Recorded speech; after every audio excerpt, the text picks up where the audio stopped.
Bengaluru Mangaluru railway ಹಳಿ ಮೇಲೆ ಮತ್ತೆ ಗುಡ್ಡ ಕುಸಿತವಾಗಿದೆ. ಎಡಕುಮರಿಯ 72ನೇ ಮೈಲಿಯ ಬಳಿ ಗುಡ್ಡ ಕುಸಿದು ರೈಲು ಸಂಚಾರವೇ ಬಂದ್ ಆಗಿದೆ. ಸ್ಥಳಕ್ಕೆ ಹಾಸನದ ರೈಲ್ವೆ ಅಧಿಕಾರಿಗಳು ದೌಡಾಯಿಸಿದ್ದಾರೆ. ಮಣ್ಣು ತೆರವು ಕಾರ್ಯ ನಡೀತಾ ಇದೆ. ಸಕಲೇಶಪುರ ತಾಲೂಕಿನಾದ್ಯಂತ ಭಾರಿ ಮಳೆಯಾಗ್ತಾ ಇದೆ.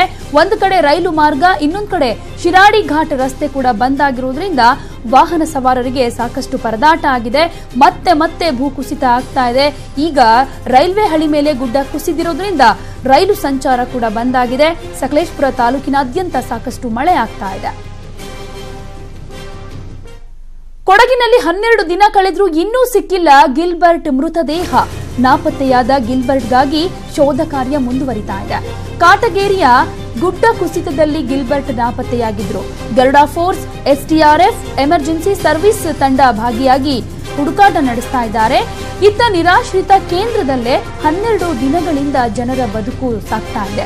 ಕೊಡಗಿನಲ್ಲಿ ಹಲವು ಕಡೆ ಗುಡ್ಡಗಳಲ್ಲಿ ಬಿರುಕು ಕಾಣಿಸಿಕೊಳ್ತಾ ಇರೋದ್ರಿಂದ ಮತ್ತೆ ಕುಸಿಯೋ ಆತಂಕ ಇರೋದ್ರಿಂದ ಇನ್ನು ಆಶ್ರಯವನ್ನ ಅವರು ನಿರಾಶ್ರಿತ ಕೇಂದ್ರಗಳಲ್ಲೇ ಪಡ್ಕೊಂಡಿದ್ದಾರೆ. ಇನ್ನು ಎಲ್ಲೂ ಹೋಗೋದಕ್ಕೆ ಸಾಧ್ಯ ಆಗಿಲ್ಲ, ಯಾಕೆಂದ್ರೆ ಮನೆ ಮಠ ಕಳ್ಕೊಂಡು ಅಲ್ಲಿಗೆ ಸೇರಿದ್ದಾರೆ. ಇನ್ನೊಂದು ಕಡೆಯಲ್ಲಿ ಗಿಲ್ಬರ್ಟ್ ಮೃತದೇಹಕ್ಕಾಗಿ ಹುಡುಕಾಟ ಇನ್ನೂ ನಡೀತಾ ಇದೆ. 12 ದಿನ ಆದ್ರೂ ಕೂಡ ಅವರ ಮೃತದೇಹ ಪತ್ತೆಯಾಗಿಲ್ಲ.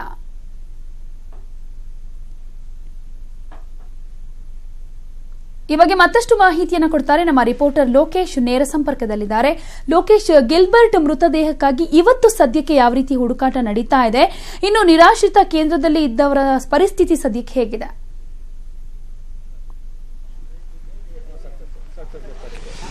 ಅಪ್ರತಿಮ, ಖಂಡಿತ. ಏನು 12 ದಿನಗಳಿಂದ ಸತತವಾಗಿ ಗಿಲ್ಬರ್ಟ್ ಮೃತದೇಹಕ್ಕಾಗಿ ಶೋಧ ಕಾರ್ಯಾಚರಣೆ ನಡೀತಿದೆ. ಆದರೆ ಇನ್ನಾದರೂ ಕೂಡ ಯಾವುದೇ ರೀತಿಯ ಕುರುಹು ಸಿಕ್ಕಿಲ್ಲ. ಕಾಟಗೇರಿಯಲ್ಲಿ ಗುಡ್ಡ ಕುಸಿದಂತ ಸಂದರ್ಭದಲ್ಲಿ ಗಿಲ್ಬರ್ಟ್ ಎಂಬುವರು ಆ ಮಣ್ಣಿನ ಕೆಳಗಡೆ ಸೇರಿರ್ತಕ್ಕಂಥದ್ದು. ಇನ್ನಾದರೂ ಕೂಡ ಅವರ ಬಗ್ಗೆ ಸಣ್ಣ ಕುರುಹು ಕೂಡ ಸಿಕ್ಕಿಲ್ಲ. ಹಾಗಾಗಿ ಸಣ್ಣ ಕುರುಹು ಕೂಡ ಸಿಗದೆ NDRF ಆಗಿರ್ಬೋದು, ಗರುಡ ಫೋರ್ಸ್ ಆಗಿರ್ಬೋದು, ಸ್ಟೇಟ್ ಎಮರ್ಜೆನ್ಸಿ ಫೋರ್ಸ್ ಆಗಿರ್ಬೋದು, ಈ ಎಲ್ಲಾ ಫೋರ್ಸ್ಗಳನ್ನು ಜಂಟಿಯಾಗಿ ಕಾರ್ಯಾಚರಣೆ ನಡೆಸ್ತಿದ್ವು. ಆದರೆ 12 ದಿನಗಳಿಂದ ಸಣ್ಣ ಕುರುಹು ಕೂಡ ಸಿಕ್ಕಿಲ್ಲ. ಅಂದ್ರೆ ಅವರು ಸಣ್ಣ ಬಟ್ಟೆ ಆಗಿರ್ಬೋದು, ಏನಾದ್ರೂ ಒಂದು ಸಣ್ಣ ಕ್ಲೂ ಆದ್ರೂ ಸಿಗುತ್ತೆ ಅಂತ ಕೂಡ ಹುಡುಕ್ತಿದ್ದಾರೆ. ಆದ್ರೆ ಯಾವುದೇ ರೀತಿ ಅವರಿಗೆ ಒಂದು ಸಣ್ಣ ಕ್ಲೂ ಕೂಡ ಸಿಗ್ತಿಲ್ಲ. ಜೊತೆಗೆ ಸತತವಾಗಿ 12 ದಿನಗಳಿಂದ ಈ ಕಾರ್ಯಾಚರಣೆ ನಡೀತಿದೆ. ಹಲವಾರು ರೀತಿಯ ಪ್ರಯತ್ನಗಳು ನಡೀತಿದ್ದಾವೆ. ರೆಡಾರ್ ಬಳಸುವಂತಹ ಪ್ರಯತ್ನ ಕೂಡ ನಡೀಬೇಕಾಗಿತ್ತು. ಆದ್ರೆ ಇನ್ನು ಅದು NDRF ಬಳಿ ಮಾತ್ರ ಇರೋದ್ರಿಂದ ಪುಣೆಯಿಂದ ಅದನ್ನು ತರಿಸ್ಕೊಳ್ಬೇಕಾಗಿರುವಂತಹ ಸನ್ನಿವೇಶ ಕೂಡ ಈಗ ಎದುರಾಗಿದೆ.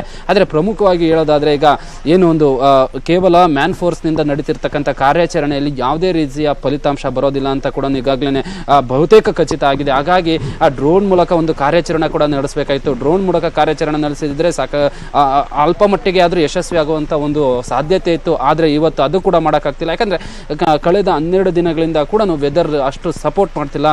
ಇನ್ನು ನಿನ್ನೆ ಮೊನ್ನೆ ಕೂಡ ಸಾಕಷ್ಟು ಮೋಡ ಕವಿದ ವಾತಾವರಣ ಇದ್ದಿದ್ರಿಂದ ಸಾಕಷ್ಟು ಪ್ರಾಬ್ಲಮ್ ಇತ್ತು. ಡ್ರೋನ್ ಆಪರೇಟ್ ಮಾಡುವಂತ ಸಂದರ್ಭದಲ್ಲಿ ಸಿಗ್ನಲ್ ಸಿಗೋದಿಲ್ಲ. ಮತ್ತೆ ಆಬ್ಜೆಕ್ಟ್ಸ್ ಕೂಡ ಅಲ್ಲಿರ್ತಕ್ಕಂಥ ವಸ್ತುಗಳು ಕೂಡ ನೀಟಾಗಿ ಕಾಣುವಂತ ಸನ್ನಿವೇಶ ಇರಲಿಲ್ಲ. ಹಾಗಾಗಿ ಡ್ರೋನ್ ಆಪರೇಷನ್ ಕೂಡ ಕಳೆದ 1 ವಾರದಿಂದ ಜಿಲ್ಲಾಡಳಿತ ತಯಾರಿದ್ರು ಕೂಡ ಆ ಡ್ರೋನ್ ಆಪರೇಷನ್ ನ ಮಾಡೋಕ್ಕಾಗ್ತಿಲ್ಲ. ಯಾಕಂದ್ರೆ ವೆದರ್ ಸಪೋರ್ಟ್ ಮಾಡ್ತಿಲ್ಲ. ಇನ್ನು ನಿರಾಶ್ರಿತ ಕೇಂದ್ರಗಳಲ್ಲಿ ಕೂಡ ಜನ ಈಗಾಗಲೇ ಕಡಿಮೆ ಆಗ್ತಿದ್ದಾರೆ. ಅವರ ಮನೆಗಳಿಗೆ ತಿರುಗುವಂತ ಪ್ರಯತ್ನ ನಡೀತಿದೆ. ಜೊತೆಗೆ ಅಲ್ಲಿ ನಿರಾಶ್ರಿತ ಕೇಂದ್ರಗಳಲ್ಲಿ ಕೂಡ ಸಾಕಷ್ಟು ಫೋರ್ಸ್ ಆಗ್ತಿದ್ದಾರೆ ಅವ್ರಿಗೆ. ಅಂದ್ರೆ ಈಗ ಬಹುತೇಕ ನಿರಾಶ್ರಿತ ಕೇಂದ್ರಗಳು ಶಾಲೆಗಳಲ್ಲಿ ಪ್ರಾರಂಭ ಆಗಿರೋದ್ರಿಂದ ಇವತ್ತಿಂದ ಶಾಲೆಗಳು ಯಥಾವತ್ತಾಗಿ ಪ್ರಾರಂಭ ಆಗ್ತಿದ್ದಾವೆ.